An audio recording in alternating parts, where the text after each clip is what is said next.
Assalamualaikum warahmatullahi wabarakatuh. Perkenalkan, nama saya Nur Hadijah Samsul, NIM J01419129.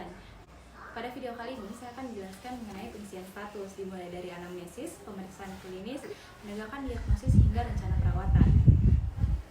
Tahap pertama yaitu anamnesis, di mana kita mulai dari identitas pasien. Namanya siapa? Lila. Umurnya berapa? 7 tahun. Sekarang udah kelas 1. Di mana? Di Atira. Kalau kakaknya namanya siapa? Tina. Tinggal di mana? Sama Lina? Iya dong, di BTP. Di BTP. Di pekerjaan sehari-harinya apa? Di rumah tangga. Alasannya ke dokter gigi apa? Goyang giginya. Yang mana, Kak? Ada yang goyang gigi di depan. Oh, di depan, Di. Iya. Ada. Sudah ada juga gigi pengganti. Ada gigi penggantinya juga. Dari kapan goyang, Kak? Sudah 2 hari yang lalu. 2 hari yang lalu. Ada nyerinya? Giginya? Kak? Iya, ada sedikit. Ada sedikit. Kalau Kalau pas kapan? kalau lagi makan. Kalau lagi makan. Pernah nih ke dokter gigi? Pernah? Mau kunjungan ke berapa ini, Kak? Kunjungan ke rumah. Kunjungan ke-5. Sebelumnya perawatannya untuk apa? Tanggal gigi.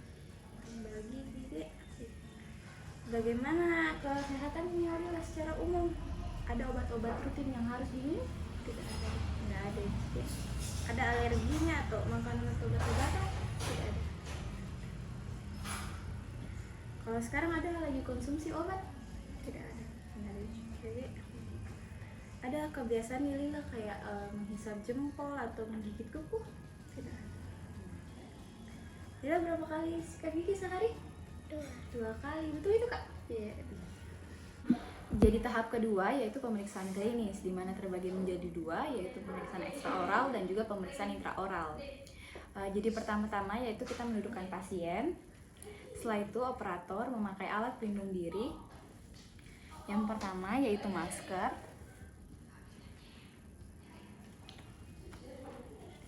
Memakai alat pelindung diri. Yang pertama yaitu masker.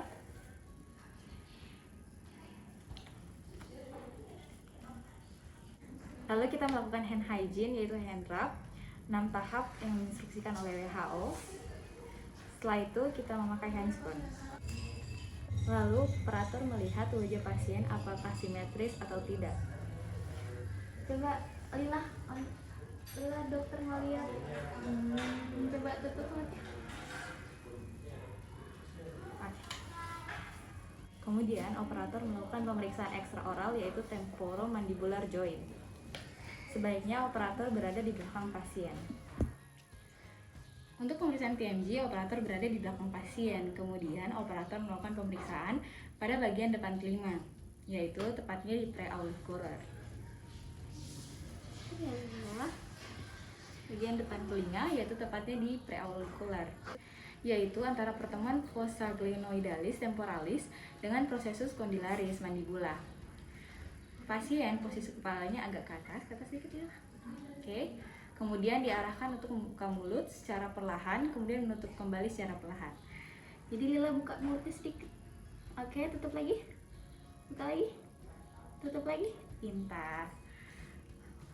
Lalu dilakukan pengecekan apakah ada bunyi clicking atau tidak, dan pada pasien ini tidak tampak adanya bunyi clicking.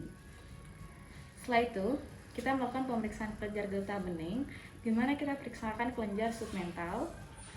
Lila, submental. Setelah kita lakukan pemeriksaan submental, pemeriksaan submandibula, kemudian ke daerah preauricular, setelah itu ke postauricular, lalu ke daerah occipital. Lalu kita melakukan pemeriksaan ke supraclavicular, lalu ke infraclavicular. Untuk tahapan pemeriksaan selanjutnya itu pemeriksaan intraoral, di mana kita dapat melihat gigi-gigi dan juga jaringan lunak pada rongga mulut pasien. Untuk di tahapan gigi keliginya kita harus melihat pertumbuhan gigi keligi dari pasien, apakah primary tooth, mixed tooth, dan juga permanent tooth. Nah, untuk umur 7 tahun dia berada pada mixed tooth. Untuk jaringan lunaknya kita dapat melihat daerah sekitar gingiva apakah terjadi hiperemi dan juga pembengkakan. Untuk pada gigi keliginya kita dapat melihat apakah ada anomali, ada persistensi, karies, atau prematur loss. Kita dapat melihat keadaan rongga mulut baik gigi keligi maupun jaringan lunak dengan mirror.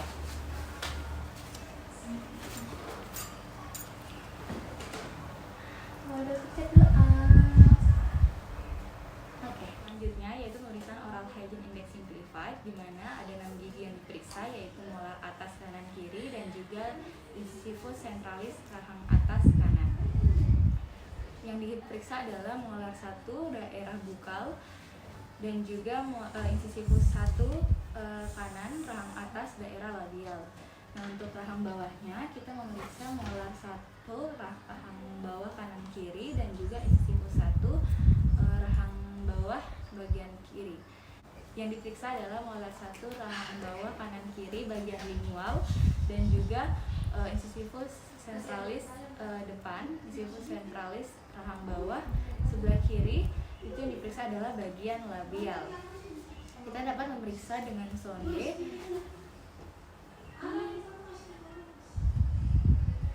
Dilihat dari insisal ke bagian garis servikal, kita raba dari sepertiga insisal hingga ke sepertiga garis servikal. Kita lihat jika skor sepertiga dari garis servikal itu menandakan ada 1, yaitu maupun skor CIS dan DIS. Jika ada calculus dan degrees pada di atas sepertiga servikal sampai 2/3 servikal berarti 2, dan jika menutupi seluruh permukaan itu berarti skornya 3. Dan untuk skor dari oral hygiene index simplified sendiri itu 0 sampai 1,2 terhitung baik, 1,3 sampai 3 terhitung sedang, dan 3,1 sampai 6 terhitung buruk. Jadi ini diagnosisnya lila, persistensi gigi. Jadi gigi permanennya itu sudah tumbuh namun gigi sulungnya belum tanggal. Nah, kita cabut gigi sulungnya biar gigi permanennya ada tempatnya untuk kembali ke tempat semulanya. Dan untuk dilakukan pencabutan gigi untuk rencana perawatan berikutnya kita mesti minta persetujuan dari kakak. Bisa tanda tangan dulu? Iya.